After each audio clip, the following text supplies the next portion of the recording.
The sleek Gulfstream G650 waited on the tarmac at Teterboro Airport, its engines humming softly in the crisp morning air. Marcus Blackwood adjusted his Italian leather briefcase and checked his Patek Philippe watch with practiced precision. In 30 minutes, he would be airborne, heading to a board meeting in Los Angeles that would finalize the largest tech acquisition in Silicon Valley history. The $47 billion deal would cement his position as one of the most powerful venture capitalists on the West Coast, adding another trophy to his already impressive collection of corporate victories. But Marcus had no idea that a small girl with determined eyes and a crumpled photograph was about to change everything. Before we jump back in, tell us where you're tuning in from, and if this story touches you, make sure you're subscribed, because tomorrow, I've saved something extra special for you. The private aviation terminal buzzed with its usual quiet efficiency. Wealthy passengers moved through security with the casual confidence that money provided, their personal assistants trailing behind with documents and last-minute updates. Marcus had built his empire on timing, on being exactly where he needed to be at precisely the right moment. Today was no different, or so he thought. Marcus Blackwood hadn't always been a billionaire.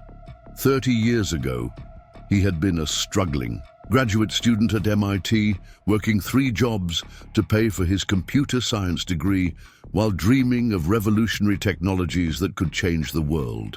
Back then, his most valuable possession had been a second-hand laptop and an engagement ring he'd saved 6 months to buy for Sarah Chen, the brilliant psychology doctoral candidate who had captured his heart with her infectious laugh and unwavering belief in his potential. Sarah had been studying child development, specifically the long-term effects of parental abandonment on cognitive and emotional growth. Her research was groundbreaking, but Marcus had been too consumed with his own ambitions to fully appreciate the depth of her work.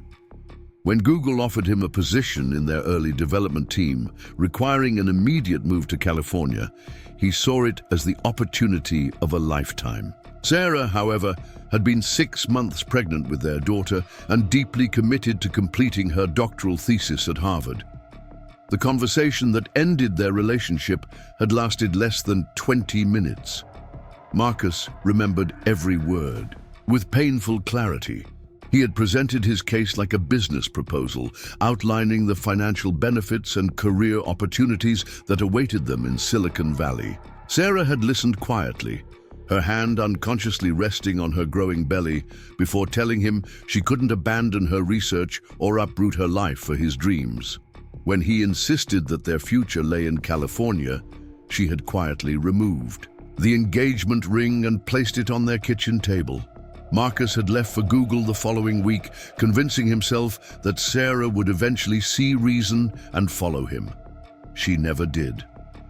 By the time he realized his mistake and tried to return, Sarah had completed her degree and disappeared from Cambridge. His attempts to find her had been half-hearted at best, complicated by his rapidly accelerating career and the demands of the tech world that consumed his every waking moment.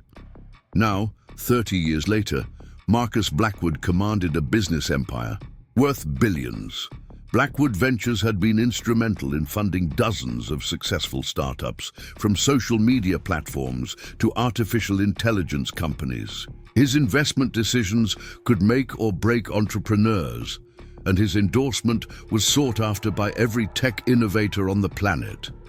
He owned homes in San Francisco, New York, and Monaco, drove cars that cost more than most people's houses, and traveled exclusively by private jet to board meetings that shaped the global economy. Yet for all his success, Marcus had never married. He had dated occasionally, high-profile relationships with models and executives that generated tabloid headlines, but never touched his heart.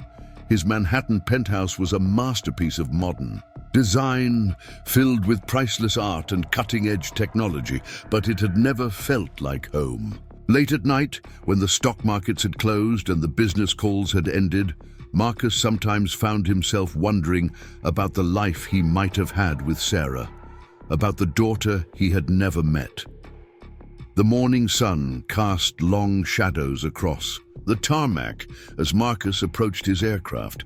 His pilot, Captain Rodriguez, performed the final pre-flight checks with military precision. The cabin attendant, Maria, greeted him with her usual professional smile and informed him that they would be cleared for takeoff in 20 minutes. Everything was proceeding exactly according to schedule. Marcus settled into his customary seat, a cream leather recliner positioned near the front of the cabin where he could work undisturbed during the 6-hour flight to Los Angeles. His assistant had loaded his tablet with briefing documents for the afternoon meeting, financial projections that would determine the future of Nexus Technologies, the artificial intelligence startup he was about to acquire. The numbers were impressive, but Marcus barely glanced at them. He had built his fortune on instinct as much as analysis, and every instinct told him this deal would be transformative. As he reviewed the acquisition papers, Marcus noticed unusual activity outside his window. A young girl was walking across the tarmac, moving with purposeful determination, despite the security protocols that should have prevented any unauthorized personnel from accessing the aircraft parking area. She appeared to be around 9 years old, wearing a simple blue dress and carrying what looked like a school backpack. Her dark hair was pulled back in a practical ponytail, and her sneakers squeaked softly against the wet pavement as she approached. His plane, airport security at Teterboro, was typically flawless. The facility catered exclusively to private aircraft and high-net-worth individuals who demanded both privacy and protection. The fact that a child had somehow made it onto the tarmac was not just unusual, it was virtually impossible. Marcus watched with growing curiosity as the girl walked directly toward his Gulfstream, apparently unnoticed by the ground crew who were busy with their pre-flight preparations. The girl stopped approximately 10 feet from the aircraft steps and stood perfectly still, her eyes fixed on the cabin windows where Marcus sat. She made no attempt to approach closer or call out, simply waited with the patient determination of someone who had something important to accomplish. There was something unsettling about her composure, the way she seemed completely comfortable in an environment where she clearly didn't belong. Marcus pressed the call button for Maria. Within seconds, the attendant appeared at his side with her usual attentive efficiency. "Yes, Mr. Blackwood?"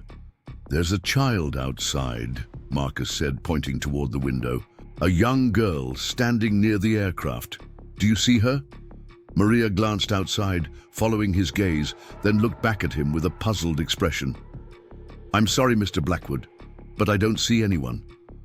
The ground crew reported that the area was cleared for departure. Preparing and narrating this story took us a lot of time, so if you are enjoying it, subscribe to our channel. It means a lot to us. Now back to the story. Marcus looked again. The girl was still there, now reaching into her backpack for something. "She's right there," he insisted, "wearing a blue dress, maybe 9 years old. How did she get past security?" Maria looked more carefully, shading, her eyes against the morning sun. "Sir, I honestly don't see anyone matching that description. Perhaps the shadows are playing tricks. The light can be deceiving this time of morning." Before Marcus could respond, the girl held up a photograph, pressing it against what appeared to be an invisible barrier between them. Even from his distance, Marcus could see it was an old picture, the colors slightly faded with age. The girl's lips moved as if she was speaking, though no sound reached the cabin. Something about the photograph sent a chill down Marcus's spine. Even though he couldn't make out the details from his position inside the aircraft, there was something familiar about the image the girl was showing him. His heart began to beat faster, though he couldn't explain why. "I need to go outside," Marcus said abruptly, standing from his seat. "Mr. Blackwood," Maria said with gentle concern, "we're scheduled for takeoff in 15 minutes.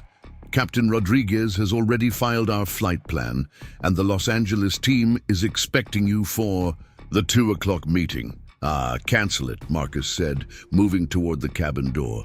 "Sir, cancel the flight. Tell the captain we're not leaving today." Maria's professional composure faltered slightly. In the 5 years she had worked for Marcus, he had never delayed or cancelled a flight. His schedule was sacred, planned months in advance and executed with clockwork precision. The idea of him missing a board meeting, especially one worth billions of dollars, was almost incomprehensible. "Mr. Blackwood, if you're feeling unwell, perhaps we could delay departure for 30 minutes? The acquisition meeting could potentially be rescheduled for later this afternoon." Marcus was already at the cabin door, his hand on the release mechanism. "I said cancel it. Have Rodriguez shut down the engines and file a cancellation with air traffic control. I'm not going to Los Angeles today." The girl outside hadn't moved, still holding the photograph in Marcus's direction. As he descended the aircraft steps, she finally lowered the picture and spoke for the first time. "Mr. Blackwood." Her voice was clear and confident, with no trace of the nervousness one might expect from a child who had somehow infiltrated a secure airport facility. "I need to show you something important." Marcus approached slowly, his mind racing with questions about how she knew his name and how she had gained access to the tarmac. Up close, he could see that she had his eyes, the same unusual shade of green that had always made him distinctive in corporate boardrooms. Her facial structure was delicate but determined, with high cheekbones and a stubborn jawline that reminded him of someone he couldn't quite place. "How did you get here?" Marcus asked, glancing around for security personnel who should have been responding to the breach. "That's not important right now," the girl replied with startling directness. "What's important is this." She held out the photograph again, and this time Marcus could see it clearly.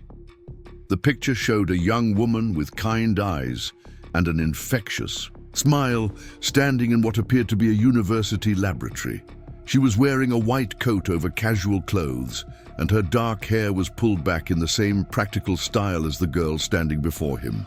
But it was the man standing beside her in the photograph that made Marcus's breath catch in his throat.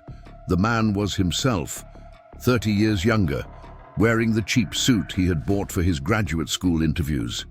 His arm was around the woman's shoulders, and both of them were laughing at something outside the camera's frame.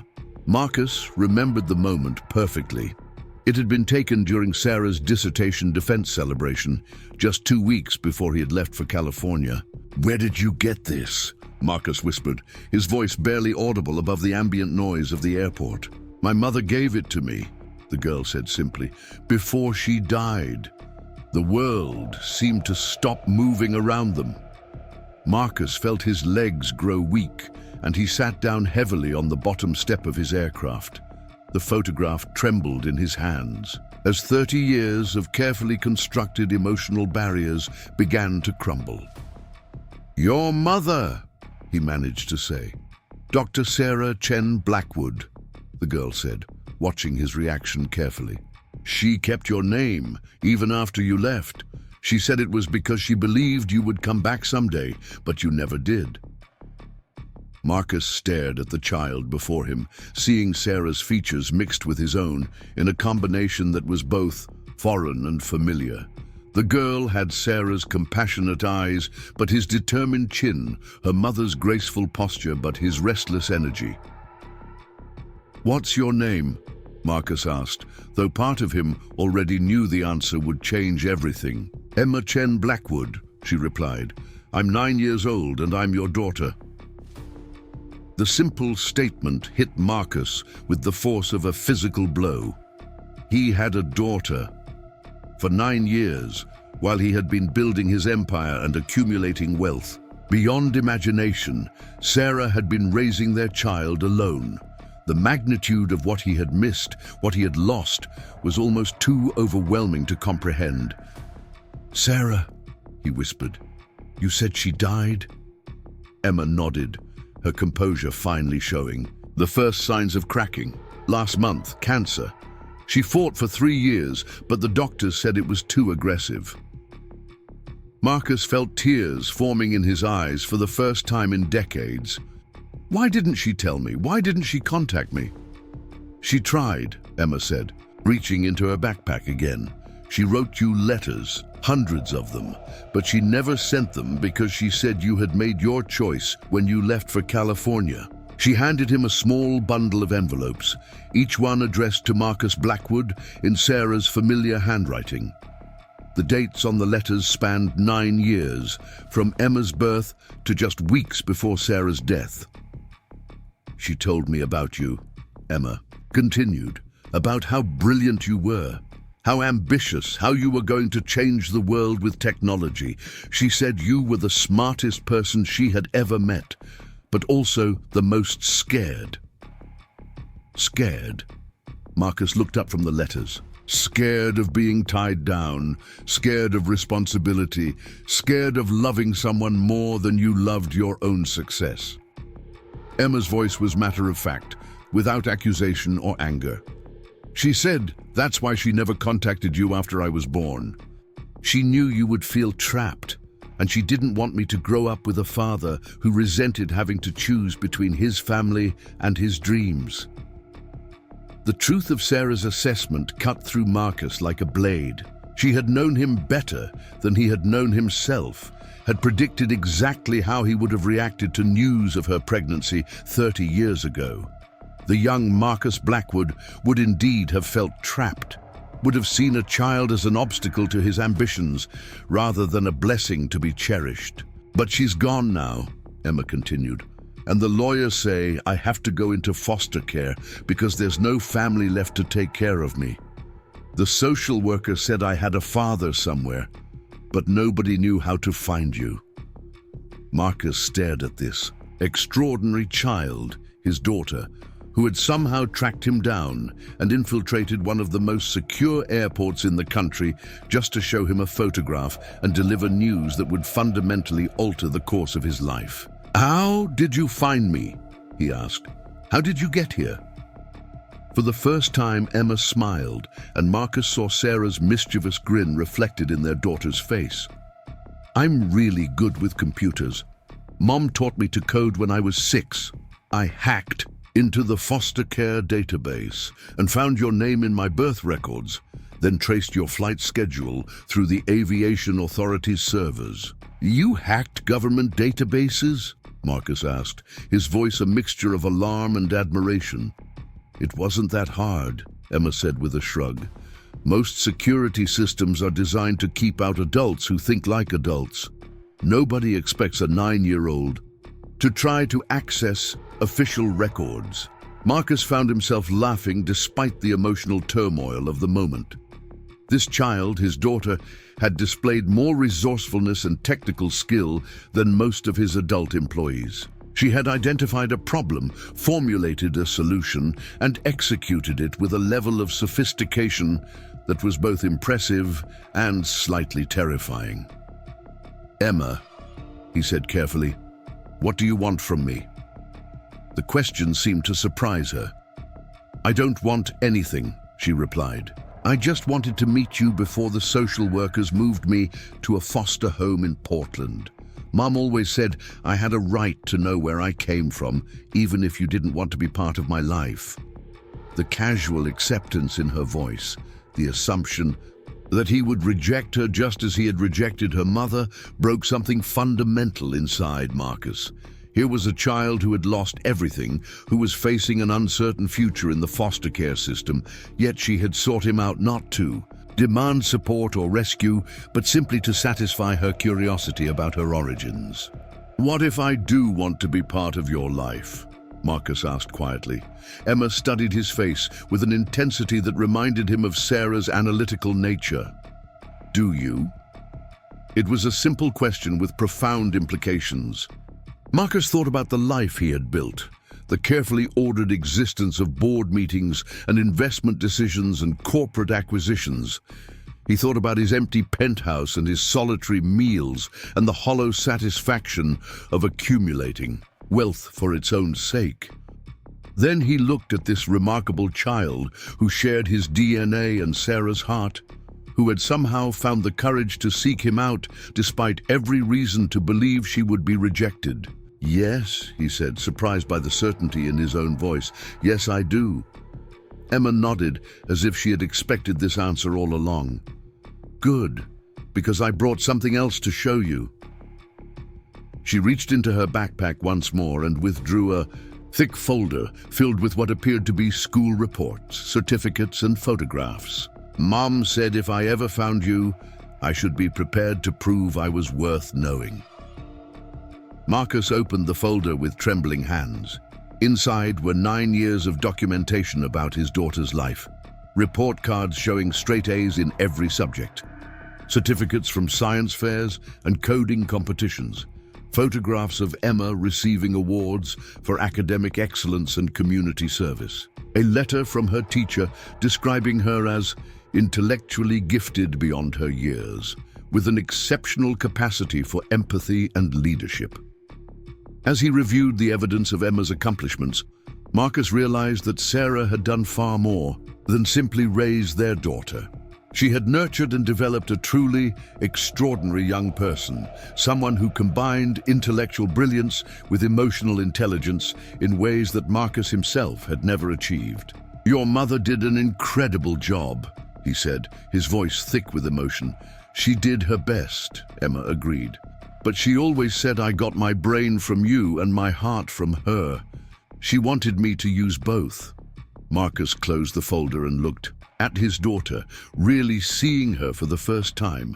Emma Chen Blackwood was not just his biological child, she was Sarah's legacy, a living embodiment of everything the woman he had loved had believed about the potential for human goodness and achievement.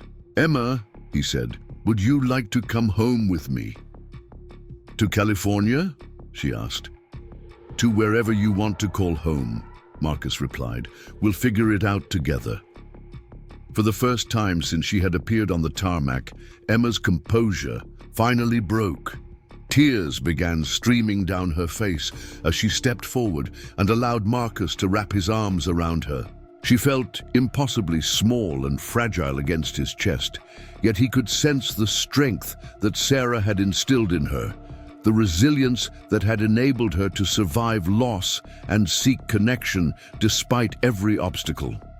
Behind them, Captain Rodriguez and Maria watched in amazement as one of the world's most powerful businessmen held his newfound daughter while his abandoned private jet sat idle on the tarmac. The Los Angeles acquisition meeting that Marcus was missing would generate headlines in the financial press for weeks.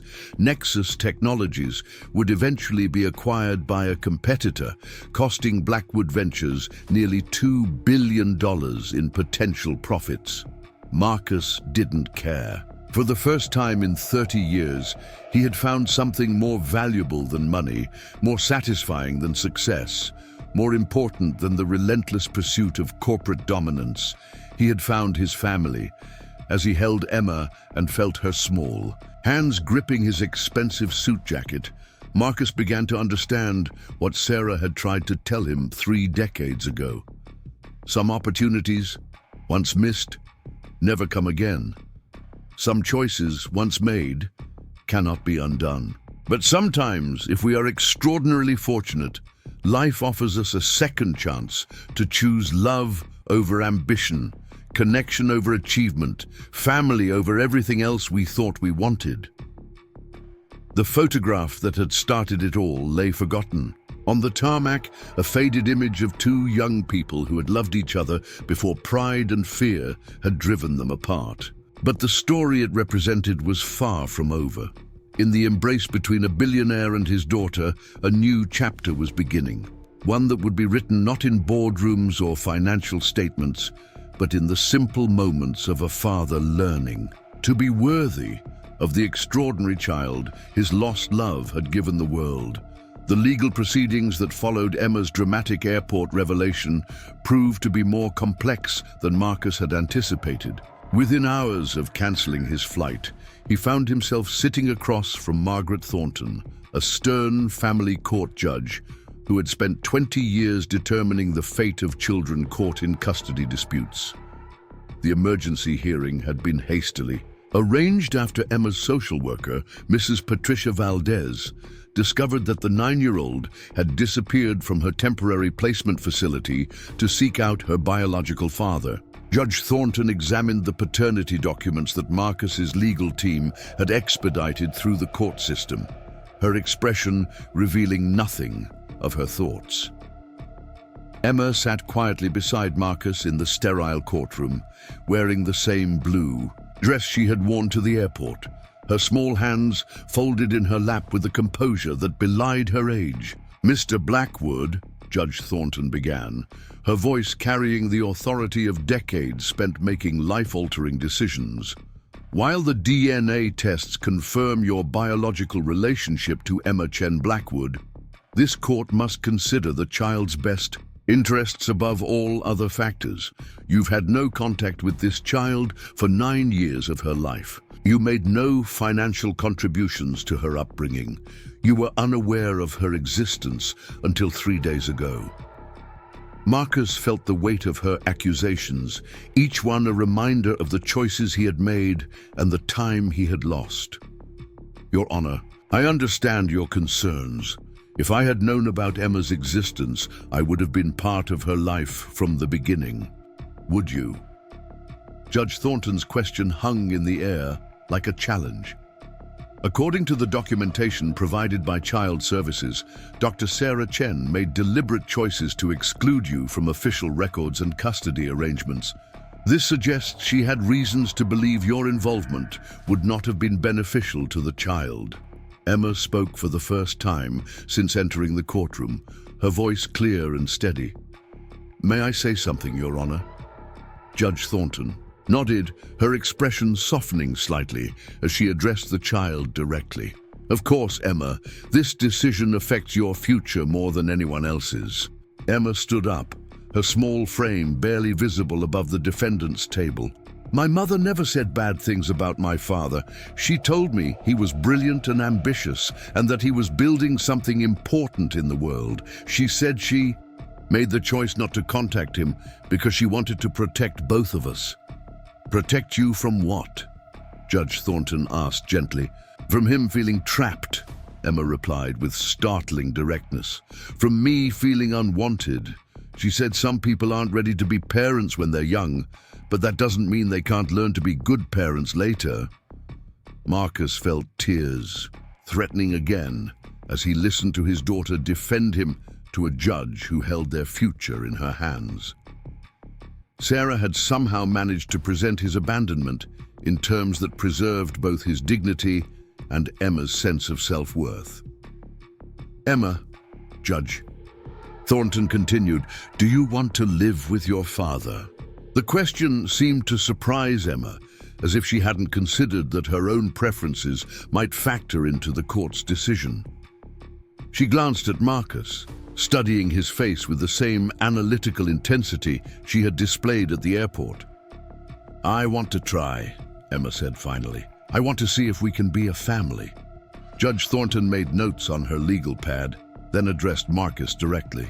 "Mr. Blackwood, assuming I grant you temporary custody pending a full evaluation, what provisions have you made for Emma's care? You travel extensively for business. You have no experience raising children. Your lifestyle is hardly conducive to providing stability for a 9-year-old. Marcus had anticipated this line of questioning and had spent the previous 2 days completely restructuring his professional obligations. "Your Honor, I've already made significant changes to my business arrangements.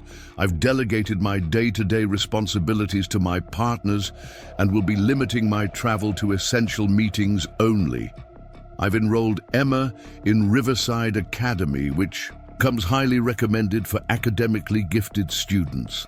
I've also arranged for Mrs. Helen Morrison, a licensed childcare provider with 20 years of experience, to assist with Emma's care during the transition period. And your living arrangements. I've purchased a house in Scarsdale," Marcus replied, "with good schools and a yard where Emma can play. It's a complete change from my previous lifestyle. but Emma's needs come first now. Judge Thornton studied both Marcus and Emma for a long moment before rendering her decision.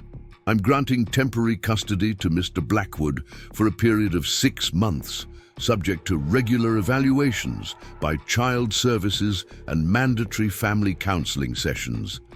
Emma will remain in New York for the duration of this trial period. If both parties demonstrate that this arrangement serves the child's best interests, we'll revisit the question of permanent custody. As they left the courthouse, Emma slipped her hand into Marcus's with a naturalness that surprised them both.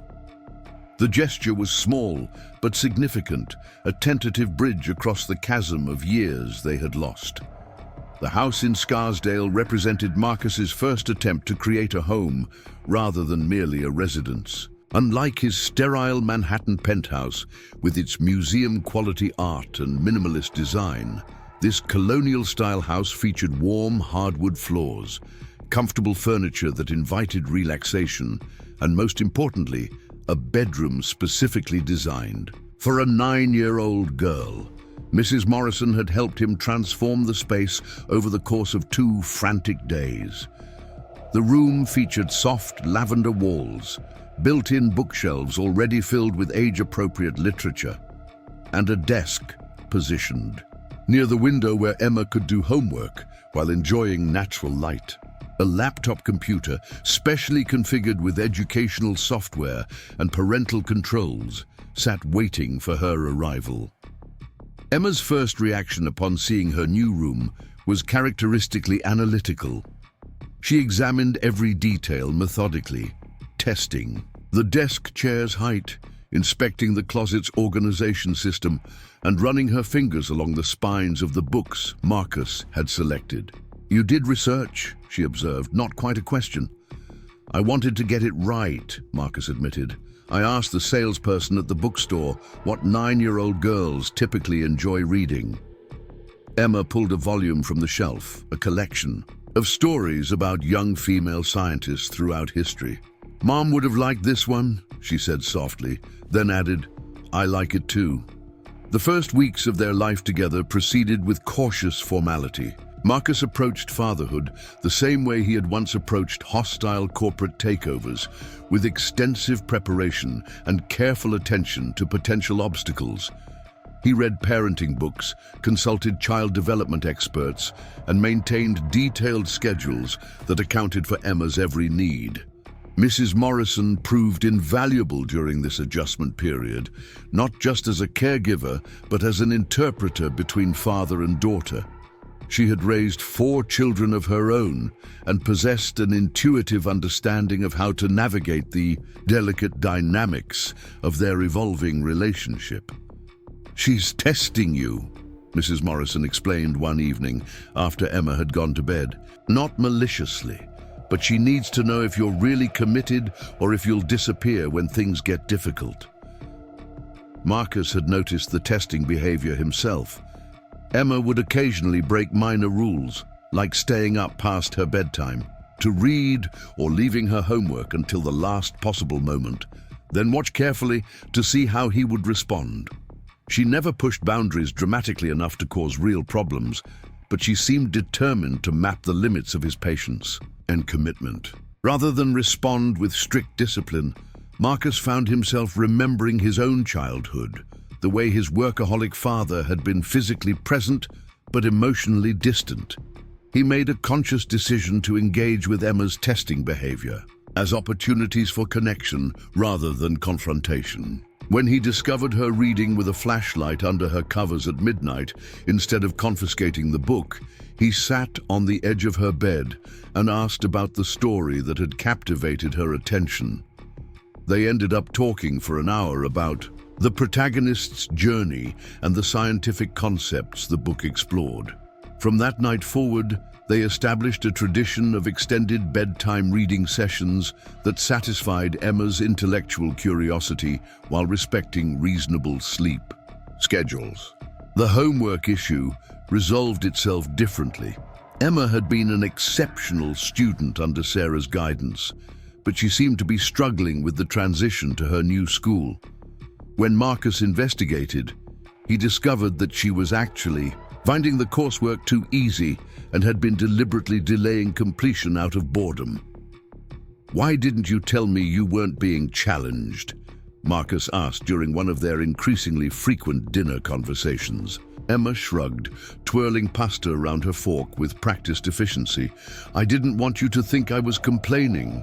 Mom always said I should be grateful for educational opportunities." "Your mother was right about being grateful," Marcus replied, "but she would also want you to reach your full potential. Let's see about getting you into some advanced classes." The conversation led to Marcus's first real involvement with Emma's academic life. He arranged meetings with her teachers, researched accelerated learning programs, and even volunteered to help develop a specialized curriculum that would keep pace with her exceptional abilities. For the first time since becoming a father, Marcus felt like he was contributing something valuable to his daughter's development. Emma's response to his educational advocacy was the first genuine smile he had seen from her since that emotional moment at the airport. "You really understand how my brain works," she said with evident relief. "Mom used to say, I thought too fast for most people to follow." "I know the feeling," Marcus admitted. "I spent most of my childhood feeling like I was speaking a different language from everyone around me." This shared experience of intellectual isolation became one of their strongest early bonds. Both Marcus and Emma had grown up feeling different from their peers, misunderstood by adults who couldn't keep pace with their rapid mental processing. As they discovered these similarities, their conversations became deeper and more natural. Weekends presented their own challenges and opportunities. Marcus had never learned how to relax, how to exist, without the constant stimulation of business challenges and financial decisions. Emma, however, had inherited Sarah's appreciation for simple pleasures and quiet moments. Their first Saturday morning together, Marcus had planned an ambitious itinerary that included museums, educational workshops, and cultural events designed to broaden Emma's horizons. Emma listened politely to his proposals, then made a counter-suggestion. "Could we just stay home and cook breakfast together?" she asked. "Mom and I used to make pancakes on Saturday mornings. She taught me how to flip them without making a mess." Marcus realized he had been approaching their relationship like a business deal, trying to maximize efficiency and outcomes rather than simply enjoying each other's company. He had never made pancakes from scratch in his life. But Emma proved to be an excellent teacher, patiently explaining the proper consistency for batter and the optimal temperature for the griddle. As they cooked together, Emma began sharing stories about her life with Sarah. She described their small apartment near Harvard, where Sarah had continued her research while raising her daughter alone. She talked about their weekly trips to the library, their experiments with growing herbs on the windowsill, and their tradition of reading together every evening before bed. "Mom said cooking was like chemistry," Emma explained as she demonstrated the proper pancake flipping technique. "You have to understand how ingredients interact with each other to get the result you want." Marcus found himself thinking about the parallel between cooking and relationships. He had spent 30 years mastering the chemistry of business deals and financial markets, but he was still learning the delicate balance required to build trust and affection with his daughter. The pancakes they produced together were imperfect, but delicious, and the shared accomplishment felt more satisfying than any corporate victory Marcus could remember. As they sat at the kitchen table, eating their breakfast and discussing Emma's plans for a science project about renewable energy, Marcus began to understand what Sarah had tried to tell him decades ago about the rewards of building something together, rather than simply achieving individual success. Their relationship continued to evolve through small, daily interactions. Marcus learned that Emma was fascinated by astronomy and had been saving money to buy a telescope. He surprised her with a high-quality instrument, then spent an evening learning to use it alongside her as they identified constellations from their backyard.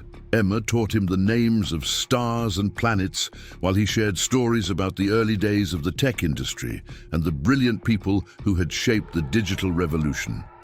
Emma's bedtime routine became a sacred time for both of them. Unlike his own childhood, where his parents had been too busy or too tired for extended conversations, Marcus made himself completely available during the hour before Emma went to sleep. They would discuss her day at school, review interesting articles they had read, or explore philosophical questions that occurred to either of them. One evening, Emma asked him a question that stopped him cold. "Do you ever wish things had been different?" she said, curled up in her bed with one of the books he had bought for her. "Do you wish Mom had told you about me when I was born?" Marcus considered the question carefully, recognizing the importance of his answer. "I wish I had been mature enough to handle the responsibility when you were born," he said finally. "I wish I had been the kind of person your mother could have trusted to put family first. But I can't change the past, and honestly, I'm not sure the younger version of me would have been a very good father." Emma nodded thoughtfully. "Mom said everything happens when it's supposed to happen. She said maybe you needed to become successful first so you could take care of me properly." The wisdom in Sarah's perspective, even expressed through their 9-year-old daughter, humbled Marcus in ways that board meetings and hostile takeovers never had. Sarah had somehow managed to frame his abandonment as preparation rather than betrayal, giving Emma a narrative that preserved her self-worth while acknowledging the complexity of human timing and readiness.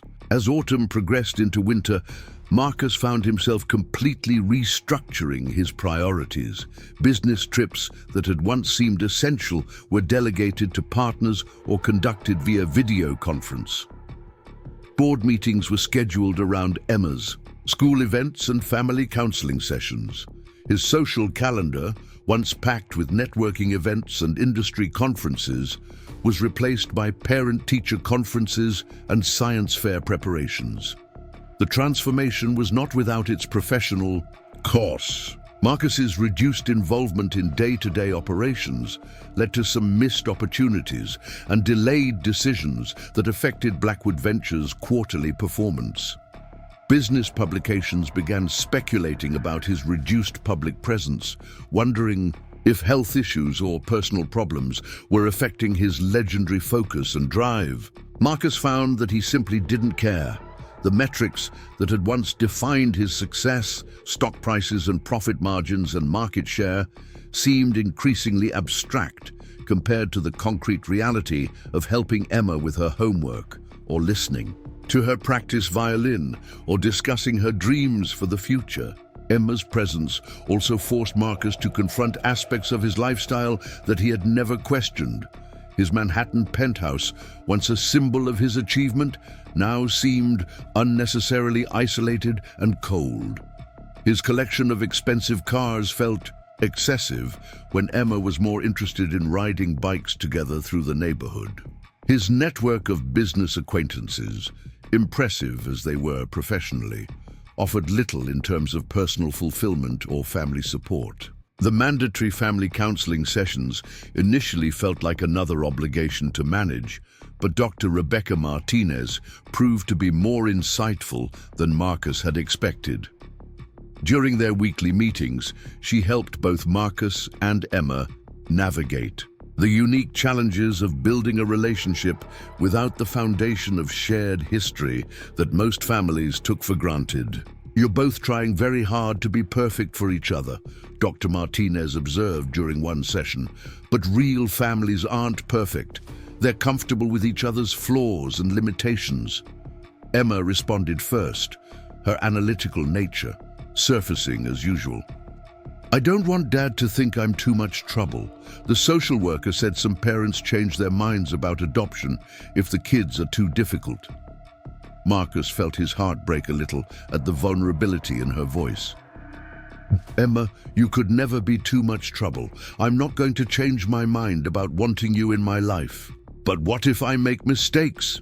Emma pressed. What if I get bad grades or break something important or forget to follow the rules? Then we'll figure it out together, Marcus replied, surprised by the certainty in his own voice. That's what families do. They solve problems together.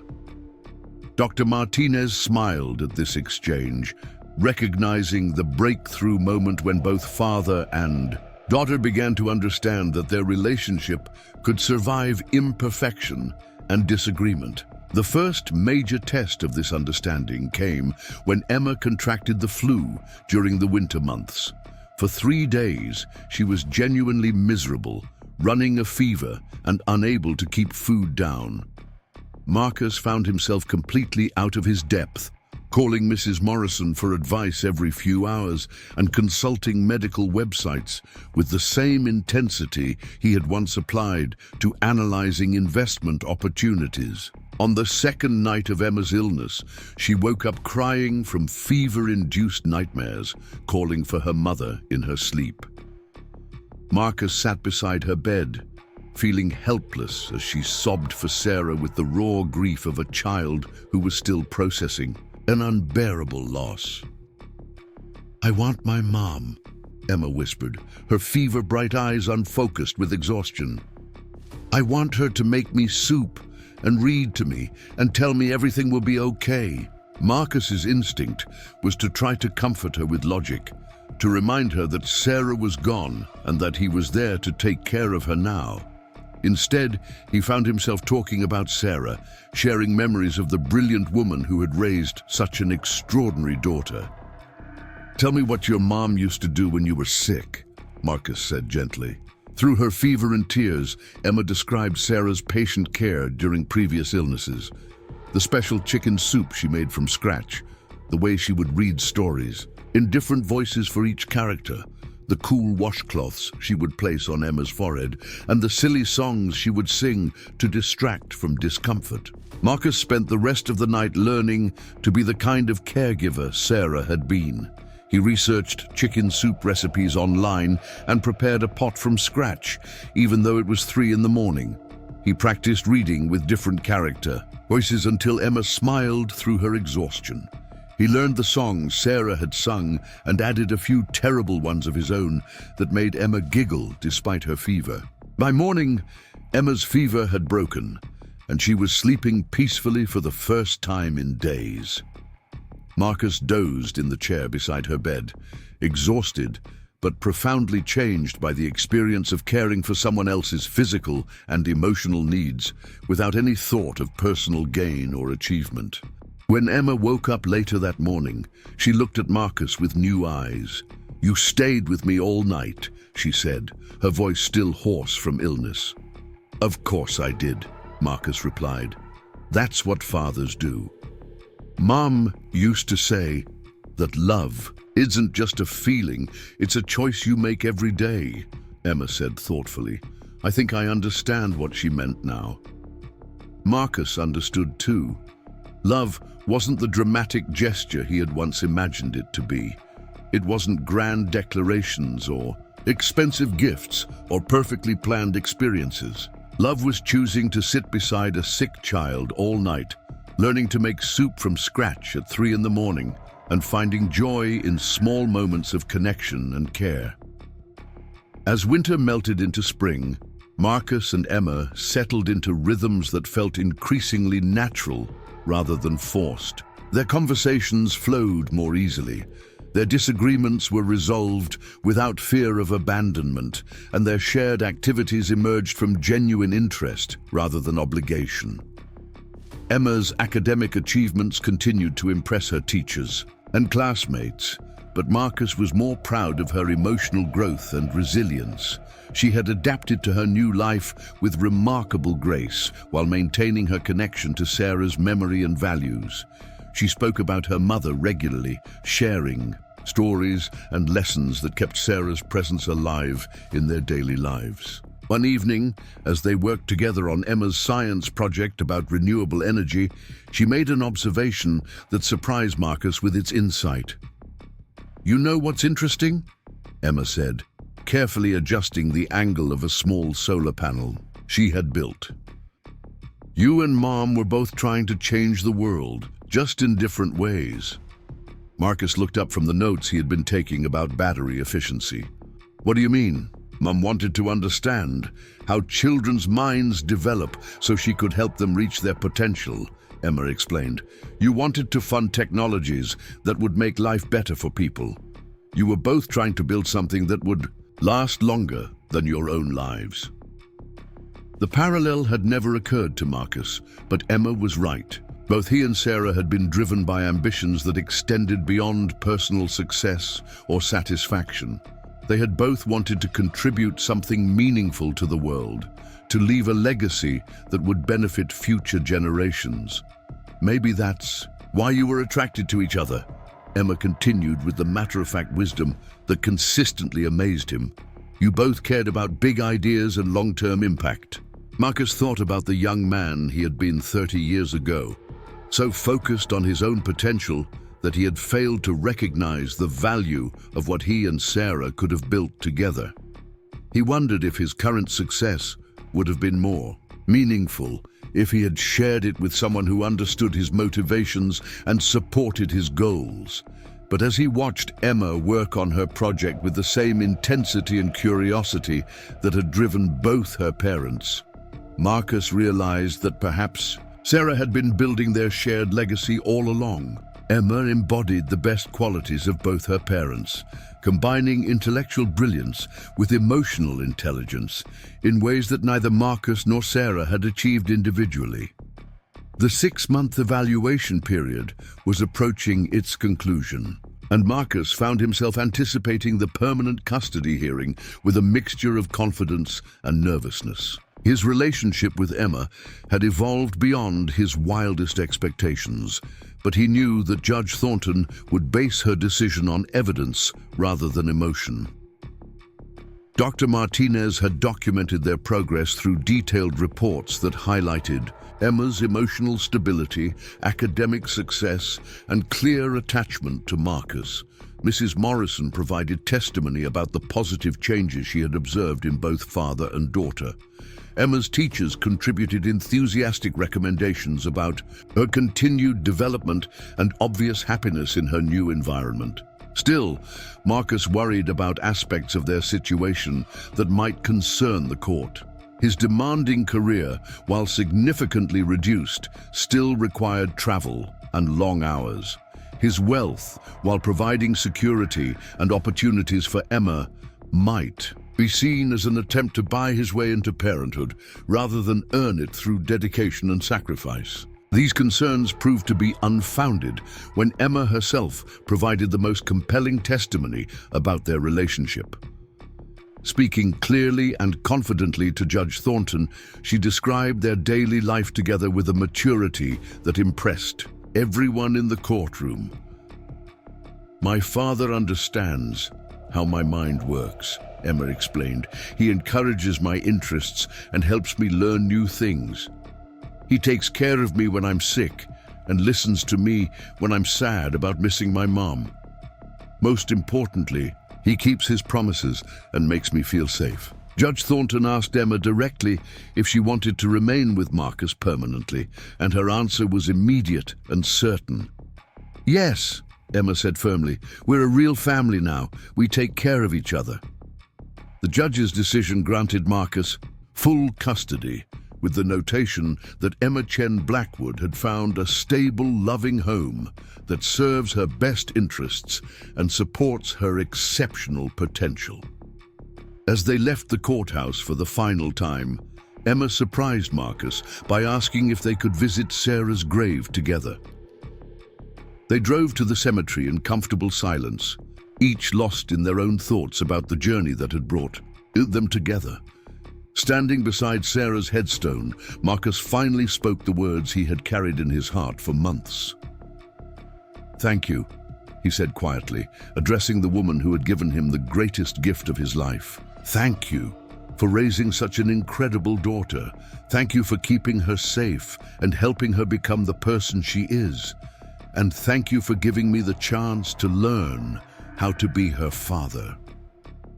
Emma placed a bouquet of wildflowers on her mother's grave, then slipped her hand into Marcus's as they stood together in the fading afternoon light. In that moment, Marcus understood that some stories don't end with loss and regret. Sometimes, if we're extraordinarily fortunate, they continue with redemption and hope, with second chances and new beginnings, with the possibility of building something beautiful from the ashes of our mistakes. 2 years after Emma Chen Blackwood had stopped her father from boarding his private jet, the Blackwood household had settled into rhythms that neither Marcus nor Emma could have imagined during those first tentative weeks together. The Scarsdale house had transformed from a carefully designed residence into a genuine home, filled with Emma's artwork covering the refrigerator, her science experiments cluttering the kitchen counter, and the comfortable chaos that comes with a brilliant 11-year-old pursuing multiple interests simultaneously. Marcus found himself checking his watch less frequently these days, his legendary punctuality softened by the organic flow of family life. This particular Saturday morning found him in the unusual position of running late for one of Emma's most important events, a regional science competition where she would be presenting her groundbreaking research on sustainable energy storage systems. Her project had evolved far beyond the simple solar panel demonstration they had worked on together 2 years earlier, incorporating advanced concepts that impressed even the graduate students at Columbia University, where she had been conducting research as part of an accelerated learning program. The irony was not lost on Marcus that he was now rushing to support his daughter's achievements in exactly the way he had once rushed toward his own business victories. The difference was that Emma's success felt infinitely more meaningful than any corporate acquisition he had ever completed. Emma appeared at the top of the stairs, wearing her carefully selected presentation outfit, a navy blue dress that struck the perfect balance between professional and age-appropriate. She carried herself with the quiet confidence that had become her trademark, but Marcus could detect the subtle signs of nervousness that only a parent would notice. Her scientific presentation had already received preliminary approval from the competition judges, but today's final round would determine whether her research would advance to the national level. "Ready to change the world?" Marcus asked, using the phrase that had become their traditional pre-competition encouragement. "I think I'm ready to try," Emma replied. Her response evolved from the simple yes she had given during her first science fair. Over the past 2 years, she had learned to temper her natural confidence with the humility that comes from understanding the complexity of real scientific challenges. As they drove toward the competition venue, Emma reviewed her note cards one final time while Marcus navigated the weekend traffic with the patience he had developed since becoming a father. Their conversation flowed easily between Emma's technical explanations and Marcus's questions about practical applications, a dynamic that had become central to their relationship. Marcus had discovered that his business experience with emerging technologies provided valuable perspective on Emma's research, while her scientific curiosity challenged him to think beyond immediate commercial applications. "Dad," Emma said, suddenly lowering her note cards and looking out the window at the passing landscape, "I've been thinking about something Mom wrote in one of her letters." Marcus had encouraged Emma to read through Sarah's unsent correspondence at her own pace, understanding that these glimpses into her mother's thoughts provided important connections to the woman who had shaped her early development. Some letters were simple updates about Emma's milestones and achievements, while others contained Sarah's reflections on parenting, career choices, and the complex emotions surrounding Marcus's absence from their lives. "Which letter?" Marcus asked, recognizing the thoughtful tone that indicated Emma was processing something significant. "The one where she talks about legacy," Emma replied. "She wrote about how she hoped I would understand someday that the most important discoveries happen when brilliant people work together instead of trying to accomplish everything alone. Marcus felt the familiar tightness in his chest that accompanied reminders of Sarah's wisdom and insight. Even years after her death, she continued to influence their family through the guidance she had embedded in her letters and in Emma's upbringing. "Your mother was talking about collaboration," Marcus said carefully, unsure where Emma's thoughts were leading, but recognizing the importance of the moment. "I know," Emma said, "but I think she was also talking about us, about how you and she might have created something amazing together if the timing had been different." The observation displayed the kind of emotional intelligence that consistently amazed Marcus. Emma had inherited Sarah's ability to understand complex human motivations and relationships, combined with a scientific mind that sought patterns and connections across seemingly unrelated phenomena. "I've been wondering," Emma continued, "if maybe we could still create something amazing together. Not you and Mom, obviously, but our family. Something that honors what she built while also using what you've learned." Marcus pulled into the competition venue's parking lot and turned off the engine, giving Emma his complete attention. These moments of profound insight had become more frequent as she matured, and he had learned to recognize when their conversations were moving beyond typical parent-child exchanges into territory that would shape their relationship for years to come. "What kind of something are you thinking about?" Marcus asked. Emma gathered her presentation materials and turned to face him directly, her expression serious but excited.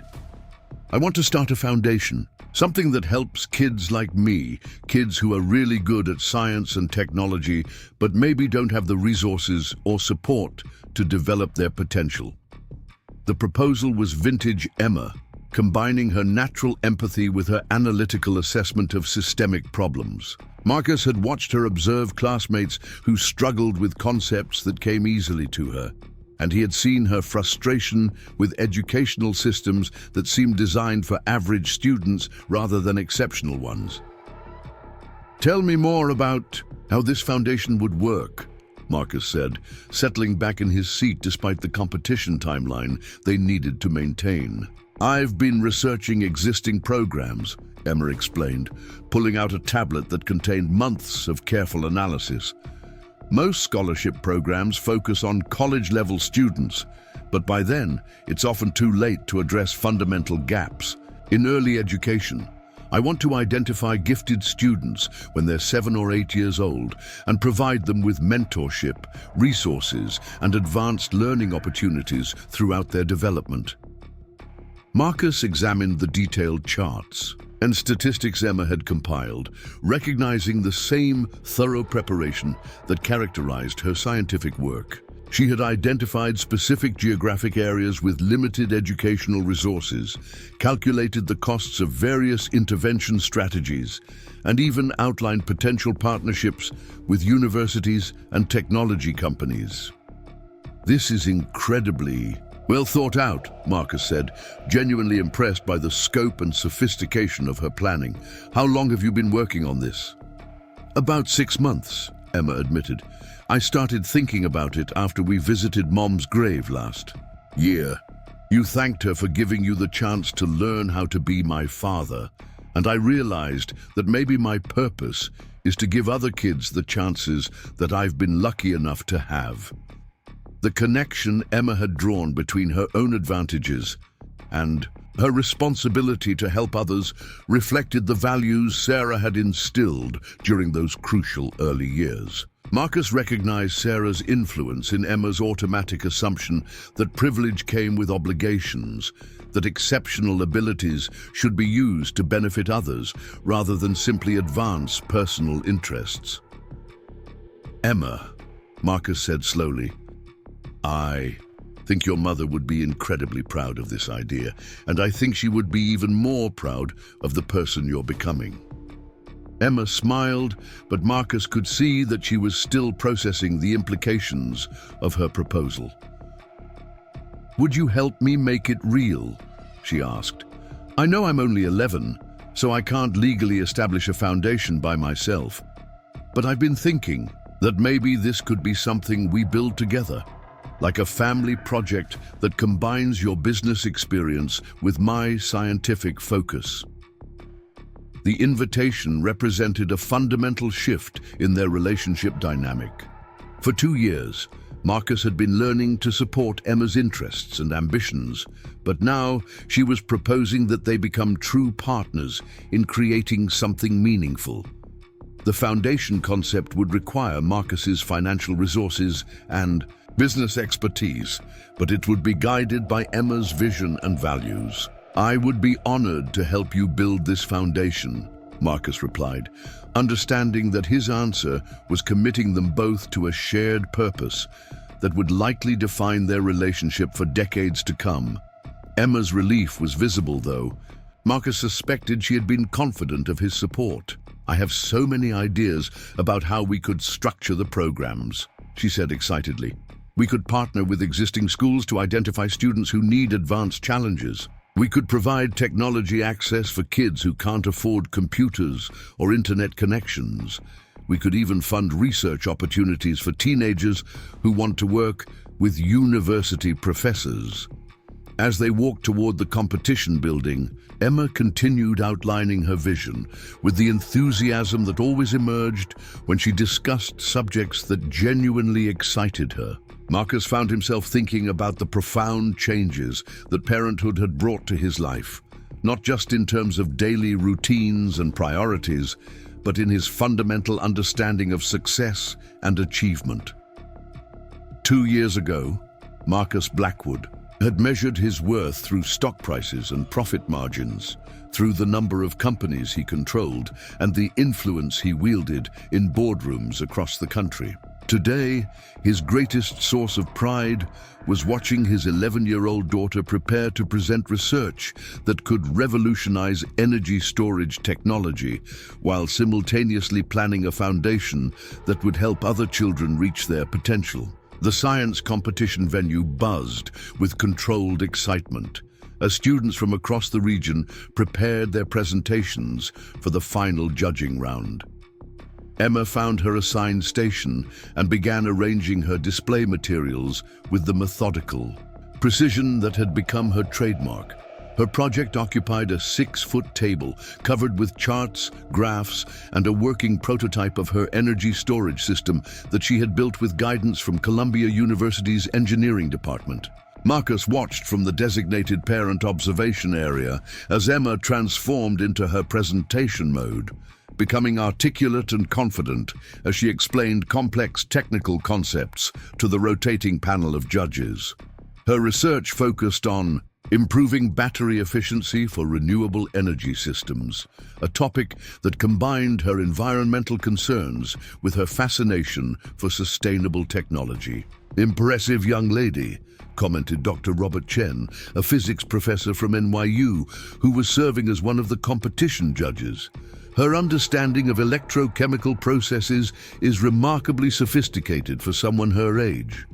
Marcus felt the familiar surge of pride that accompanied recognition of Emma's abilities, but he also experienced something new, a sense of partnership in her achievements that went beyond simple parental satisfaction. They had worked together on various aspects of her research, with Marcus providing business perspective on practical applications, while Emma pushed him to understand the underlying science.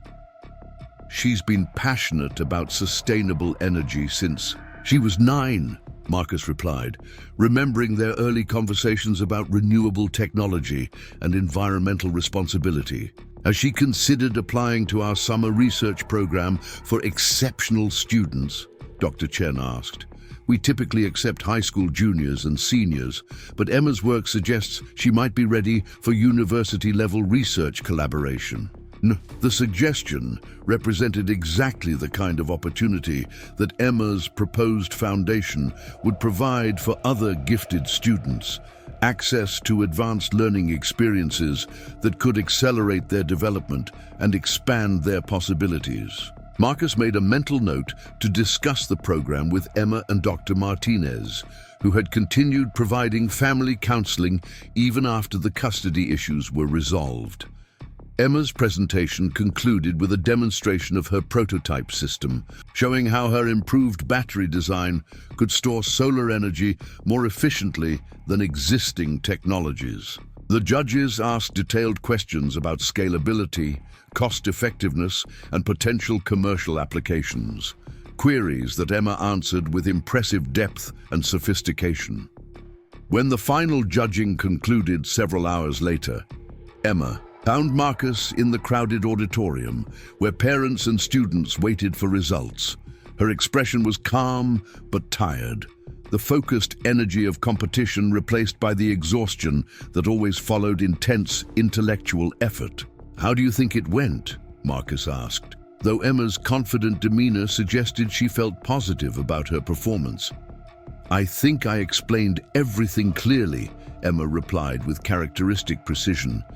The judges seemed interested in the practical applications, especially the potential for rural communities that don't have reliable access to traditional power grids. Before Marcus could respond, the competition organizers called for attention as they prepared to announce the regional winners.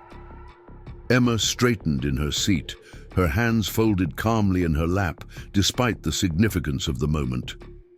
Advancement to the national competition would provide her with opportunities to present her research to industry professionals and university researchers who could support her continued development. In the category of environmental science and sustainable technology, the announcer declared, our regional winner is Emma Chen Blackwood from Riverside Academy for her groundbreaking research on improved energy storage systems for renewable power applications. The auditorium erupted in applause as Emma rose from her seat with a genuine smile that reflected both satisfaction and surprise. Marcus felt tears forming in his eyes as he watched his daughter acknowledge the recognition with the gracious composure that Sarah had somehow instilled, despite her own absence from this moment. As they drove home from the competition, Emma clutched her trophy while discussing the national competition timeline and requirements. Her excitement was tempered by her typical analytical approach to future challenges, already identifying areas where her research could be strengthened and expanded before the next level of competition. "Dad," Emma said during a pause in their conversation, "I want to dedicate my national presentation to Mom." Marcus glanced at her in the rearview mirror, recognizing the emotional significance of her decision. "That sounds like a beautiful way to honor her memory and her influence on your development. I've been thinking about something else too," Emma continued. "When we start the foundation, I want to name it after her, the Sarah Chen Foundation for Exceptional Young Scientists." The proposal felt perfect, a way to ensure that Sarah's commitment to nurturing young minds would continue through the foundation's work. Marcus could imagine how proud Sarah would be to know that her daughter was using her advantages to create opportunities for other children. Exactly the kind of legacy that would have meant more to her than any personal recognition or achievement. "I think that's exactly what your mother would have wanted," Marcus said, his voice thick with emotion. "She believed that every child deserved the chance to reach their potential, regardless of their circumstances." That evening, as they celebrated Emma's victory with her favorite dinner and a cake decorated with scientific symbols, Marcus reflected on the remarkable journey that had brought them to this moment. 2 years ago, he had been a successful but emotionally isolated businessman whose greatest achievements were measured in financial terms. Today, he was the father of an extraordinary young woman who was already making meaningful contributions to scientific knowledge while planning to dedicate her future to helping others. The transformation had not been easy or automatic.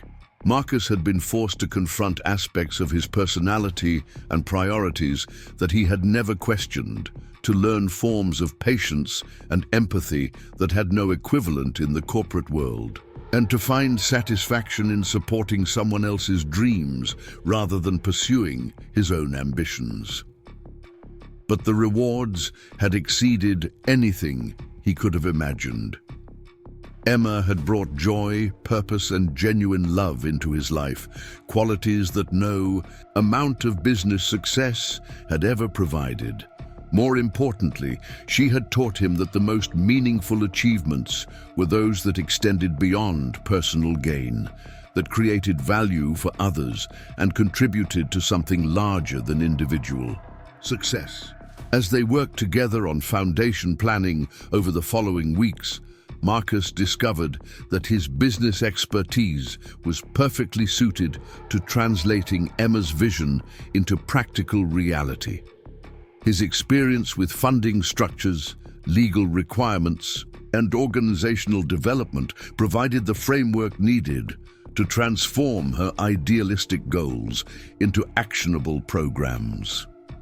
Emma, meanwhile, brought scientific rigor and genuine passion to every aspect of the Foundation's development. She researched educational methodologies, analyzed demographic data about gifted students in underserved communities, and developed assessment criteria for identifying children who would benefit most from the Foundation's support. Their collaboration felt natural and productive, combining their different strengths in ways that enhanced both their individual contributions and their shared outcomes. Marcus found himself energized by work that had clear social benefits rather than simply financial returns, while Emma gained practical understanding of how innovative ideas could be implemented on a large scale. 3 months after the science competition, they held the inaugural board meeting for the Sarah Chen Foundation for Exceptional Young Scientists. The board included Dr. Martinez, who would provide expertise on child development, Dr. Robert Chen from NYU, who had offered to help develop university partnerships, and Mrs. Morrison, whose experience with children would inform the Foundation's day-to-day operations. Emma presented the Foundation's mission statement with the same confidence she had displayed during her science presentation, outlining their goals of identifying and supporting gifted students from disadvantaged backgrounds. Marcus contributed the business plan and funding structure that would ensure the Foundation's long-term sustainability and growth. Our primary objective, Emma explained to the assembled board members, is to provide comprehensive support for exceptional students from the age of 7 through their undergraduate education. We want to ensure that financial limitations never prevent a brilliant child from reaching their potential. The Foundation's first initiative would be a pilot program in 3 school districts with limited resources but high populations of academically gifted students. Emma had personally visited these schools and interviewed teachers about students who demonstrated exceptional abilities but lacked access to advanced learning opportunities. Marcus watched his daughter facilitate the board meeting with skills that rivaled those of executives twice her age, and he realized that Sarah's influence extended far beyond the values and compassion she had instilled. Emma had inherited her mother's natural leadership abilities and her gift for inspiring others to support important causes. As the meeting concluded with unanimous approval of the Foundation's initial programs, Marcus felt a profound sense of completion that had nothing to do with business success or personal achievement. He and Emma had created something meaningful together, something that honored Sarah's memory while addressing real problems in ways that would benefit countless children over the coming decades. That night, as they celebrated the Foundation's official launch with ice cream and late-night conversations about their plans for the future, Emma made an observation that crystallized everything Marcus had learned about family, purpose, and legacy. "You know what's amazing?" Emma said, curled up in her favorite chair with a bowl of strawberry ice cream and a satisfied expression. "We've managed to build something that combines everything Mom valued with everything you're good at. It's like she's still here, helping us figure out how to make the world better." Marcus nodded, understanding that Emma had identified the essential truth about their relationship and their shared work. Sarah was indeed still present in their lives, not as a memory or an inspiration, but as a living influence that shaped their decisions and guided their priorities. Your mother would be incredibly proud of what we've accomplished together, Marcus said, but I think she would be most proud of the person you've become and the person you're continuing to grow into. Emma smiled, but her expression grew thoughtful as she considered the future challenges and opportunities that lay ahead. I want to make sure we never forget why we're doing this, she said. It's not about recognition or awards or making ourselves feel good about helping people. It's about giving kids the same chances I've had, the chance to discover what they're capable of and to use their abilities to help others. The wisdom in her statement reflected the profound maturity that had developed alongside her intellectual gifts, the understanding that true achievement came from contributing to something larger than personal success. Marcus recognized Sarah's influence in Emma's automatic assumption that privilege came with responsibility, that exceptional abilities should be used to benefit others rather than simply advance individual interests. As they prepared for bed that night, Emma stopped at the framed photograph of Sarah that occupied a place of honor in their living room. She had developed a habit of saying goodnight to her mother's image, sharing updates about her day, and expressing thoughts that she might have discussed with Sarah if she were still alive. "Hi, Mom," Emma said softly, touching the glass gently. "We officially started the foundation today. Dad was amazing during the board meeting, asking all the right questions and making sure everything was organized properly. I think you would really like working with him on something this important." Marcus listened from the hallway, moved by Emma's continued connection to her mother and her instinctive understanding that Sarah remained an active presence in their family, despite her physical absence. "I miss you every day," Emma continued, "but I'm not sad anymore when I think about you. I'm grateful for everything you taught me and excited about using those lessons to help other kids. Dad says that's called legacy, when the good things you do continue even after you're gone." As Emma headed upstairs to her room, she paused beside Marcus and gave him the spontaneous hug that had become their nightly tradition. "Thank you for helping me build something Mom would be proud of," she said simply. Marcus held his daughter close, marveling at the journey that had brought them from that dramatic encounter at the airport to this moment of shared purpose and mutual affection. Emma had stopped him from boarding a plane that day, but more importantly, she had stopped him from continuing a life that was successful but ultimately empty. In saving him from that flight to Los Angeles, Emma had given him the opportunity to discover what really mattered, to build relationships that provided genuine satisfaction, and to use his abilities in service of something more meaningful than financial gain. She had taught him that the most important achievements were measured not in dollars or market share, but in the positive impact they created for others. 2 years later, as Marcus tucked his remarkable daughter into bed and listened to her excitedly discuss plans for expanding the foundation's reach, he understood that some flights are meant to be missed, some plans are meant to be cancelled, and some interruptions are actually invitations to discover a better path forward.